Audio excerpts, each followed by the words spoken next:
Ons is besig met die Heilige Gees, ons kyk na die werk van die Heilige Gees. Die Heilige Gees in die verhouding met Jesus. En ons gaan vandag bietjie kyk na dit wat Jesus gesê het, en juist na een van die gelykenisse wat hy vertel het. Maar ons het dit Woensdag gelees by ons wijksbyeenkoms en dit is so mooi, ek wil dit graag weer lees. Dis in 1 Johannes 1 vers 1. Hoor nou Johannes se belydenis. Van die begin af was hy daar. Ons het hom self gehoor, ons het hom met ons eie oë gesien. Ja, ons het hom gesien en met ons hande aan hom geraak. Hy is die woord, die lewe. Die lewe het gekom en ons het hom gesien en is getuie daarvan. En ons verkondig aan julle die ewige lewe wat by die Vader was en aan ons geopenbaar is. Hom wat ons gesien en gehoor het, verkondig ons aan julle, sodat julle aan ons gemeenskap deel kan hê. En die gemeenskap waarin ons deel het is met die Vader en met sy Seun Jesus Christus. Nou Johannes skryf hierso en hy sê, wat ek vir julle vertel is nie sommer hierdie gedagtetjies wat ek uitgedink het nie, dit is die waarheid. En dan sê hy, ek het Jesus gesien. Ek het gehoor, ek het sy woorde gehoor, ek het aan hom gevat. Hoe wonderlik 'n belewenis wat Johannes gehad het. En dit dien net as agtergrond vir hoe ons na die woord gaan luister. Want dit wat Johannes gesê het is nie mensdenkery nie, dis nie hierdie ligtelike gedagtetjies nie, dit is die werklikheid, die waarheid wat hulle beleef het. En daar is soveel getuienisse om sy getuienis te steun.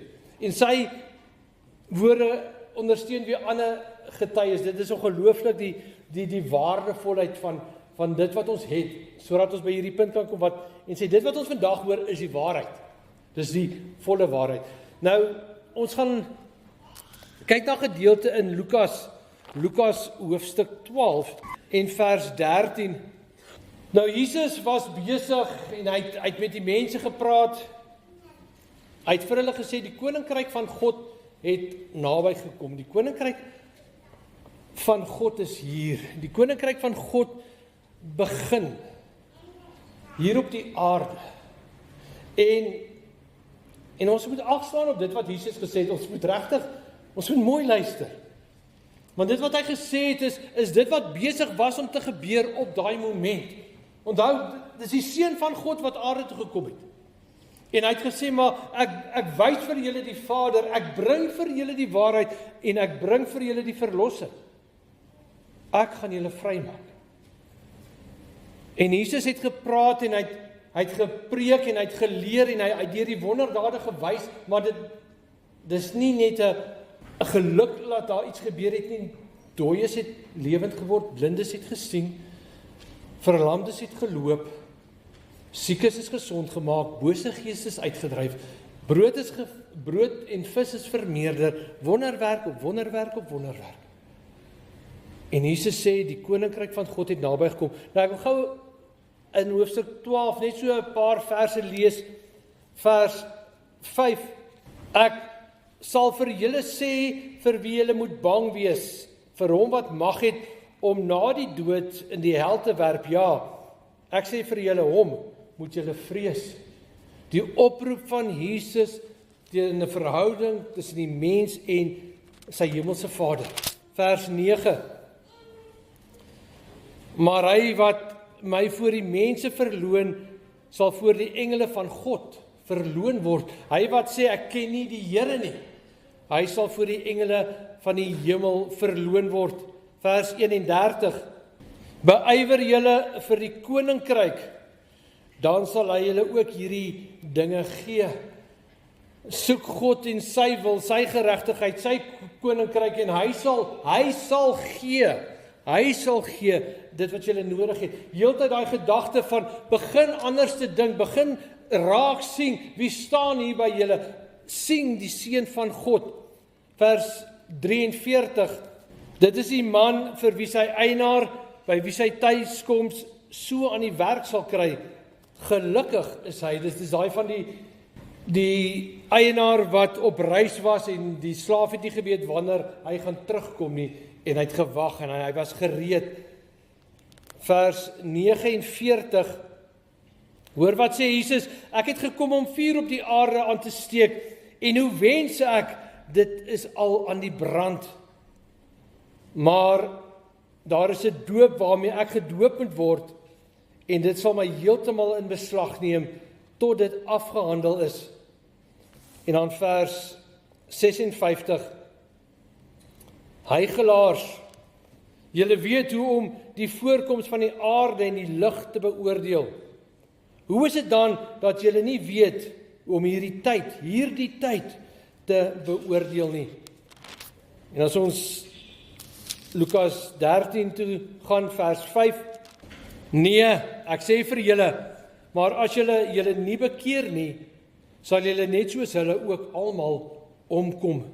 Daai oproep van Jesus slaan, sien wat ek doen, hoor wat ek sê, gaan kyk in die Ou Testament, gaan lees die profeseë, gaan sien hoe kom dit 'n werklikheid in my, dis wat Jesus sê, die Messias wat sou kom, Christus wat gebore is, hy is ons Here. Slaan ag op hom, reageer teenoor hom. Nou dit is die agtergrond van hierdie gelykenis wat ons nou na gaan kyk.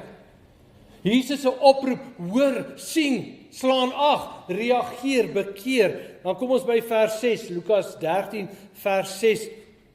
Daarna het hy hierdie gelykenis vertel. 'n Man het 'n vyeboom gehad wat in sy wingerd geplant was. Toe hy vrugte daaraan kom soek, maar hy kry nie, sê hy vir die tuinier, kyk, dis nou 3 jaar dat ek aan hierdie vyeboom vrugte kom soek, en ek kry niks nie. Kap hom uit. Waarom moet hy langer die grond uitput?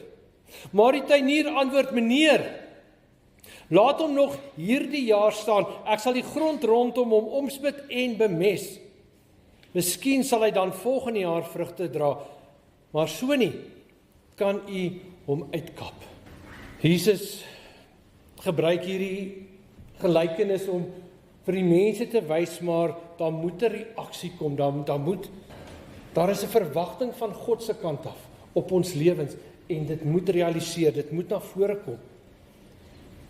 Hy bring sy woord, hy bring die oproep, die koninkryk van God is hier. Dis 'n aankondiging, dis asof Jesus dit uitpas sê, ek het die koninkryk van God gebring, reageer daarop, hoor dit, vra die vraag, ondersoek dit en verander. Maar is dit tyd geleë? Dit was duisende jare terug. Hierdie woorde van Jesus, kan ons dit vandag deurtrek na ons toe? En wees versigtig voordat jy sê ja. Die vraag is, kan ons hierdie woorde, al hierdie oproepe van Lukas 12, jy kan teruggaan vorentoe, Jesus het heeltyd hierdie opdragte, hierdie uitroepe in Lukas. Nou dan kom ons by hierdie gedeeltes waar Jesus sê, maar reageer, kan ons dit deurtrek van Jesus se woorde wat hy gespreek het op die aarde toe, na vandag toe? Is dit tydsgeleë? Pas dit in hierdie moderne wêreld van ons in? Kan ons soos Jesus ons oproep, kan ons nog so reageer? En dit is die vraag, want deur die eeue heen, vandat Jesus hierdie woorde gespreek het, was die woord daar. Die woorde wat Jesus gespreek het. Lukas het dit opgeskryf. Matteus, Markus, Johannes het dit opgeskryf. Daar is so baie ander getuienisse van Jesus en van sy woorde.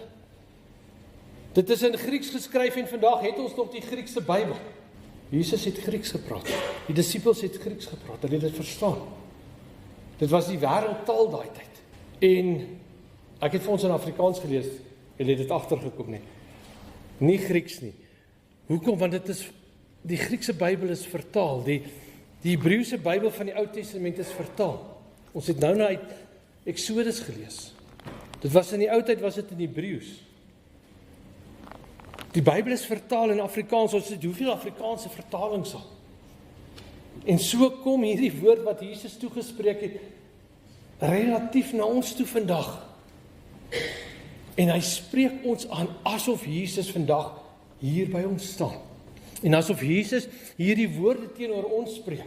Dat hy vir ons hierdie gelykenis bring en sê, maar gaan kyk na jou lewe, gaan kyk na my woorde en vra vir jouself maar, slaan ek ag? Slaan ek ag op hierdie woorde? Slaan ek ag op die woorde van Jesus? Die vyeboom was in 'n wingerd. En die wingerd word gewoonlik gesien na die Ou Testamentiese kerk, Israel. En dan met die Nuwe Testament, met Jesus se koms, met die koms van die koninkryk, met die genade wat intree, met die verlossing deur die kruis, met die oorwinning deur die opstanding en die hemelvaart van Jesus, word die wingerd nou die Nuwe Testamentiese kerk. Die gelowiges van Israel, die gelowiges van buite Israel, en dit is ons. En 'n eienaar het 'n wingerd gehad, daar was druiwe, maar hy het ook 'n vyeboom daar gehad. En die vyeboom het nie vrugte gedra nie. Hy het pragtige blare gehad, hy lyk baie mooi. Maar vir 3 jaar al kom die eienaar en hy kom soek vrugte. Is 'n vyeboom en hy het nie vrugte nie en hy sê nee, haal hom uit. Hy dien nie sy doel nie. Dit is nie wat God soek nie. Hy soek nie net 'n vyeboom met blare nie, die Here, die eienaar. Die eienaar van die koninkryk, hy wat regeer, wat soek hy? Hy verwag vrugte. Hoekom? Want dit is 'n vyeboom. Hoekom verwag hy vrugte? Want dit is wat 'n vrugteboom doen. Ek weet nie, het julle al gesien hoe plant 'n boer honderde, duisende gewone kiaatbome so mooi in 'n ry, en hy gee water en hy gee kunsmis en hy snoei en alles en sê, kyk al my mooi kiaatbome. Nee, hy plant vrugtebome, want hy soek die vrugte.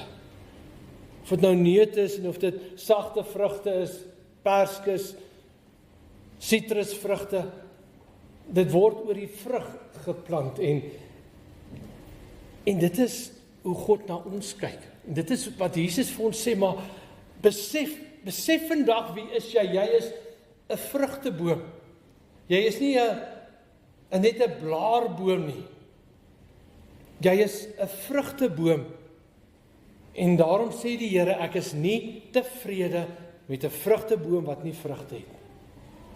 Ek is nie tevrede met 'n vrugteboom wat net blare het nie.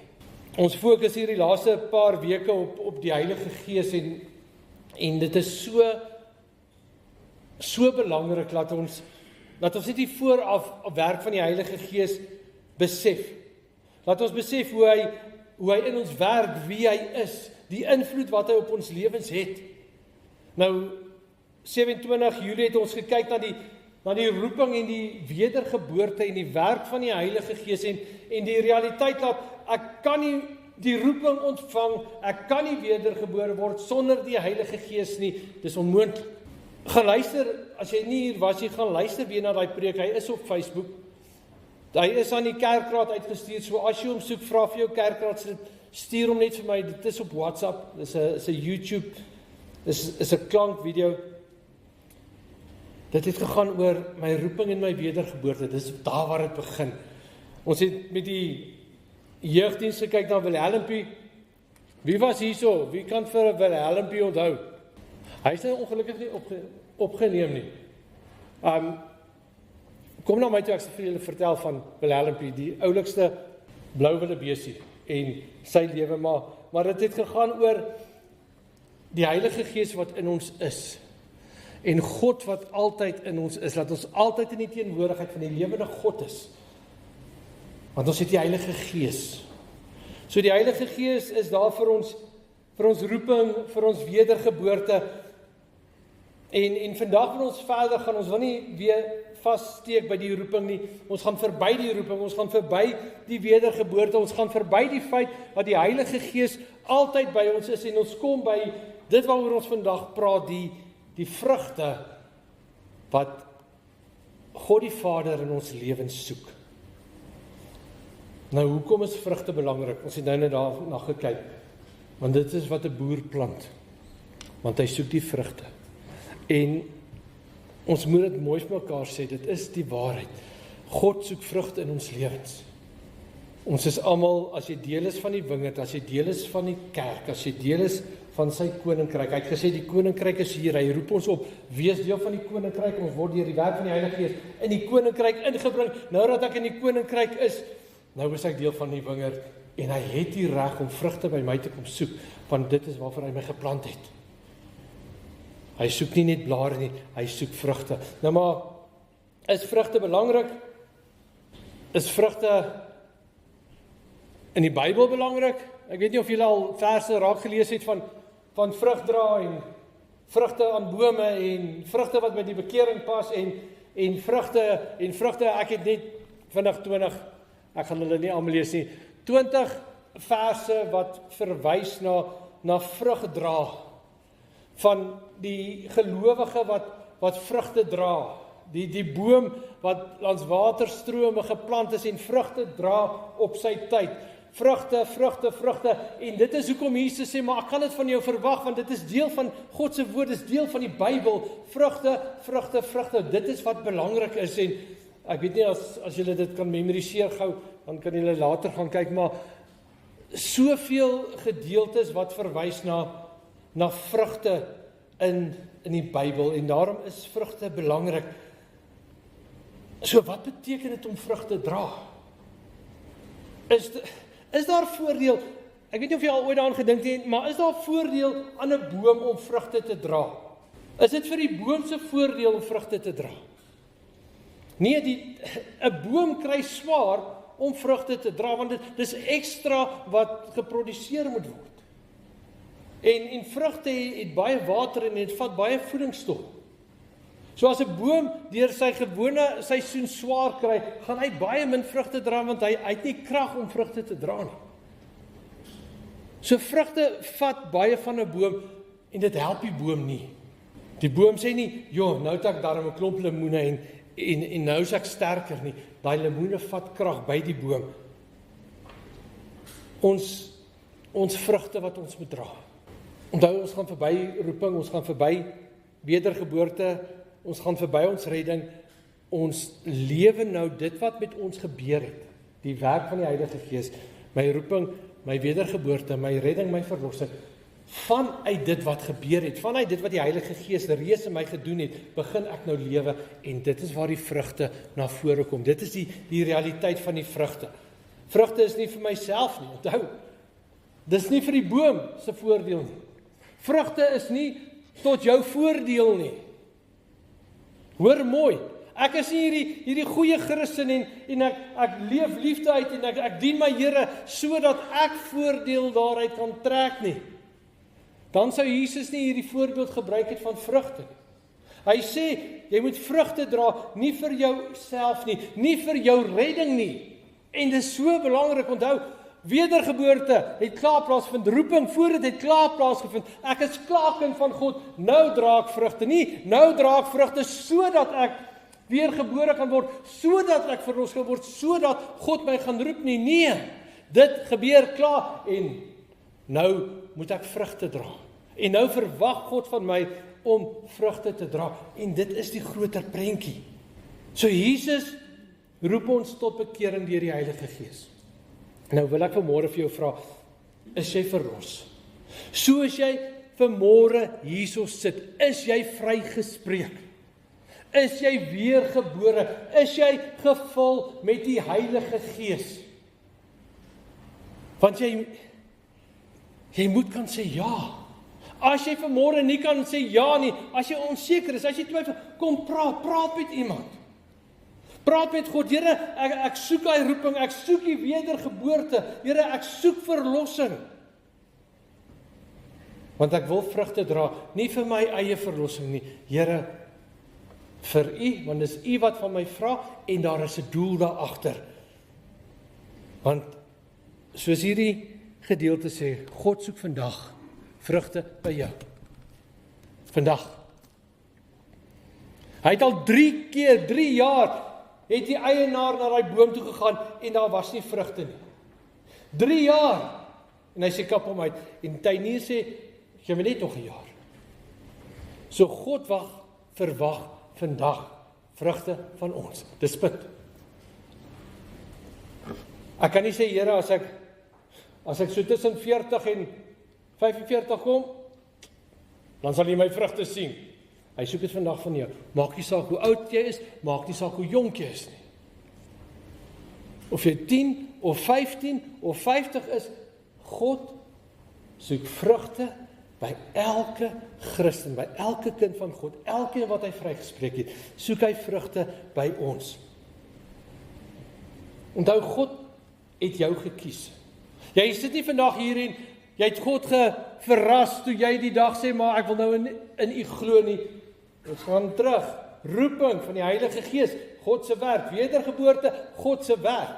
God het jou gekies. God het jou gered. Hy het jou sy kind gemaak. Dis 'n besondere keuse. As jy ooit voel maar, ek het nie krag vir hierdie dag nie, dink net aan hierdie punt. God, die Almagtige, het my gekies om aan hom te behoort. Hy het my geroep om by hom uit te kom. Hy het my gered, hy het my weergebore, hy het my 'n nuwe mens gemaak. Ek is kind van God. En dan tel jy jou kop op, want dit is die grootste ding wat met 'n mens kan gebeur. Daai goed wat God gedoen het. 'n Besondere keuse wat God in jou gesien het, en hy het jou gekies. Dit is wie jy is. En hy het jou gekies met bepaalde vrugte. Hy het nie net jou gekies en sê, ek soek jou as 'n boom met baie blare nie. Nee, ek soek jou as 'n boom met vrugte. En dis ons uitdaging. Nou kan ons vra, waar kom hierdie vrugte vandaan? Waar kom hierdie vrugte vandaan? Hoe moet my vrugte lyk? Wat moet ek doen? Onthou, die vrugte, en dit is eintlik baie eenvoudig, die vrugte is die bewys van dit wat gebeur het. Dis die bewys van jou roeping, dis die bewys van jou wedergeboorte, dis die bewys van jou redding, dis die bewys van jou bekering, en nou dra jy die vrugte om te wys, dit het reeds met my gebeur. Dit is so eenvoudig soos dit eintlik. Nou ek sê eenvoudig, want dit is 'n baie ingewikkelde proses, maar dit is wat gebeur het. Nou die vrugte wat ek vandag dra, is my getuienis oor dit wat met my gebeur het. En dit is hoekom hierdie gedeelte sê, dit word van elkeen verwag. Want as jy vandag hierso sit en jy is kind van God, jy is verlos, jy is vrygespreek deur Jesus, hy is jou Here, hy is jou verlosser, God is jou Vader. Dan het daar bepaalde goed met jou gebeur, en jou lewe moet nou daarvan getuig, en dit is die vrugte wat ons moet dra. Die bewys, die getuienis van hierdie nuwe mens. Ek is nie meer die ou mens nie. Ek is nuut gemaak, ek is weergebore, ek is vergewe. Want die Heilige Gees het met ons begin, deur Jesus het hy met ons begin, en nou sê maar, dra nou die vrugte, en ek staan julle daarin by. En dit is ons uitdaging. Dit is wat God soek. Dit is wat hy van ons vra. Galasiërs 5, ek dink julle ken hom uit julle koppe uit, Galasiërs 5 vers 22, die vrug van die Gees daarteenoor liefde, dis nou die vrugte, nie? Dit is die resultaat van die werk van die Heilige Gees in ons. Liefde, vreugde, vrede, geduld, vriendelikheid, goedhartigheid, getrouheid, nederigheid en selfbeheersing. Dis hoe ek uitleef wie ek is, verloste deur Christus, geroep deur die Heilige Gees, vrygespreek deur die bloed van die lam. Vers 25, ons lewe deur die Gees. Dis nou waar ons is. Ons is vrygespreek. Ons lewe deur die Gees. Nou, laat die Gees nou ook ons gedrag bepaal. Laat die Gees hierdie vrugte na vore laat kom. Laat die Gees toe om met ons te werk. Laat die Gees toe om ons te laat groei. Laat die Gees toe om jou op te roep, om jou uit te daag, om jou toe te rus, sodat jy die vrugte kan dra. Maar die groot vraag is, wat moet ek nou doen? Hoe gaan ek nou saam met die Heilige Gees werk? By roeping het ons gesien, die Heilige Gees roep my. Wedergeboorte het ons gesien, daar's 'n proses, my oë word oopgemaak, ek sien die woord, ek sien Christus, ek roep hom aan in geloof, ek word weergebore. Ek kry die belofte, ek is vervul met die Gees, want ek is kind van God, en nou hierdie uitdaging dra nou vrugte. Maar wat moet ek doen? Want ons verantwoordelikheid word nou ingeskryf. Want dis nie net hierdie onafhanklike werk van die Heilige Gees nie. Dis die Heilige Gees wat werk en ons wat moet vrugte dra. Ek gaan nie net so loop en dan skielik poppie 'n appelie. Ek het die appelie by my arm uit nie. Ek moet gaan werk, ek moet my deel nakom. So wat is ons deel? Ons het al so 'n bietjie daaroor gepraat en ek wil graag hê ons moet net dit weer aanraak, want dit pas baie mooi by hierdie gedeelte aan. Dit gaan heel eers oor ons persoonlike aanbidding. Dit gaan, as ek wil vrugte dra en ek moet, want dit is wat God van my vra. Ek is kind van God, ek moet vrugte dra. Ek kan nie daarby verbykom nie. So wat moet ek doen? Ek moet tyd saam met God spandeer, daai persoonlike aanbidding, daai tyd saam met die Here, Bybel lees, bid, dink oor wat hy sê. Laat die Heilige Gees teenoor jou getuig. Hoor bietjie wat sê Johannes 14 vers 25. Jesus sê, dit sê ek vir julle terwyl ek nog by julle is, en wanneer die Vader in my naam die voorspraak, die Heilige Gees stuur, wat gaan hy doen?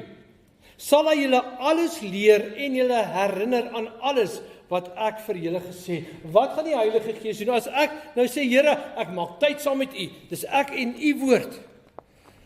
As ek lees, dan gaan die Heilige Gees met my praat. Want ek het die Gees. Ek is kind van God. Ek moet vrugte dra, dis wat God van my verwag. So Here, leer my uit die woord uit, wys my, hoe kan ek vrugte dra? Wys my, wat moet ek doen? Wys my, wat moet ek uitsny? Wys my, wat moet ek inbring? Here, praat met my. As ons nie deur die woord gaan nie, as ons nie na God se woord luister, na Jesus se woorde luister nie, dan gaan ons soos 'n boom wees met groen blare. En ons wil nie, ons wil vrugte dra. Spandeer tyd saam met God en sy woord. Laat hy met jou praat. Onthou, ons dra nie almal dieselfde vrugte nie. Elkeen is uniek aan jou. Dit is hoekom God jou gekies het, want jy is uniek aan jouself. En vanuit dit gaan hy vir jou sê hoe jou vrugte moet lyk. Maar laat die Heilige Gees met jou praat deur God se woord. Dis 'n betroubare woord. Die geskiedenis wys dit. So ons begin persoonlike aanbidding, ons gaan na die woord van die Here toe en dan bid ons. En wat gebeur in gebed? Hoor bietjie Romeine 8 vers 26 en vers 27. Die Gees staan ons ook in ons swakheid by. Ons weet nie wat en hoe ons behoort te bid nie, maar die Gees self pleit vir ons met 'n versigtinge wat nie in woorde gesê kan word nie. Here, ek het gelees, ek hoor wat U sê, en ek draai na God toe in gebed en die Heilige Gees vat my gebed en hy vat dit voor God. My hartsbegeerte, Here, ek wil vrugte dra, word voor die Almagtige, die Skepper van die hemel en aarde, voor Jesus, die Lam van God wat vir ons geslag is gebring, en wat gaan die resultaat daarvan wees? Hoe God jou gaan antwoord. Vers 27, en God, wat die harte deurgrond, weet wat die bedoeling van die Gees is, want hy pleit volgens die wil van God vir die gelowiges. Hoor net daar. Dis wat gebeur. Nie van ek maak gaan my oë toe en ek weet hierdie Bybelstudie afgehandel kry nie. Die Heilige Gees bid saam met ons en God wat harte deurgrond, God ken jou hart, hy ken jou, hy ken jou gedagtes, hy het gesien wat jy lees, hy het gesien hoe luister jy na die getuienis van die Heilige Gees, hy antwoord jou. En ek hoor daai bevestiging maak werk in jou. Ek besef God verander my, ek's besig om te groei, ek begin vrugte dra, en die Vader sê, dit is persoonlike aanbidding, dis waar dit begin, en dan gaan dit oor na gesamentlike aanbidding, en dis wat ons vanoggend hierso het, gesamentlike aanbidding, ons kom vanuit ons verhouding met die Here, kom ons hier by mekaar, en ons sing saam, en ons bid saam, en ons luister saam aan die woord, en ons ondersteun mekaar, ons kyk mekaar in die oë, en ek getuig teenoor jou, jy getuig teenoor my, jy bring jou gawes, jy help my, ek help jou, ons word opgebou nie net deur die eredienste nie, maar deur wijksbyeenkomste, deur bidure, deur Bybelstudies, manne wat bid. Die kinderkerk, die kleuterkerk, die jeugkerk, al daai goed, die bazaar wat verby is, al daai goed kom so in plek en ons as vrugdraande bome, as vrugdraande Christene kom by mekaar en ons ondersteun mekaar en ons dra mekaar en ons daag mekaar uit, laat jou vrugte groei, meer in die woord, meer in gebed, nader aan die Here en jy dra meer en meer vrugte en dan stuur die Here sy kerk in die wêreld in. En daar gaan ons. En ons vrugte bring 'n verandering. Ons vrugte bring die waarheid, ons vrugte bring die hoop. Hulle sien Christus in jou. Want jy dra die vrugte, jy sien net 'n boom met blare nie. Onthou, 'n vrugteboom is nie vrugte vir myself nie, dis verander. En so is my vrugte verander. En ek raak die wêreld aan deur dit wat Christus in my doen, deur die Gees. Sjoe. Deur Jesus laat die Heilige Gees, deur Jesus laat die Heilige Gees ons vrugte dra. Hy doen nie omspitwerk, soos hierdie tuinier gesê het, dat ek 'n bietjie omspit, bietjie bemesting inwerk, bietjie water gee, genoeg water gee, kunsmis, mooi kyk, bietjie snoei, al daai goed. Dit doen die Heilige Gees in ons. En nou moet ons vrugte dra. Lewe dit wat die Heilige Gees doen. Dra vrugte en bied hierdie vrugte aan die wêreld. Liefde, vreugde, dankbaarheid. Dit wat God in jou na vore laat kom, gaan bied dit aan die wêreld en verander die wêreld, voed die wêreld, bring hoop vir die wêreld. Want op die einde van die dag is dit wat die Here vandag van ons vra. Hy kom na elkeen van ons en hy vra, ek soek vrugte. Moenie laat hy by ons verbygaan en sê, maar ek het geen vrugte hier gekry nie. Net blare, pragtige blare. Nee, vrugte. Ons is gered, ons is vrygespreek, ons is kinders van God, ons is geroep, ons is verlos, ons is weergebore, alles is in plek. Nou moet ons gaan vrugte dra. Laat ons gaan vrugte dra, want dis wat God van ons verwag. Kom ons bid saam.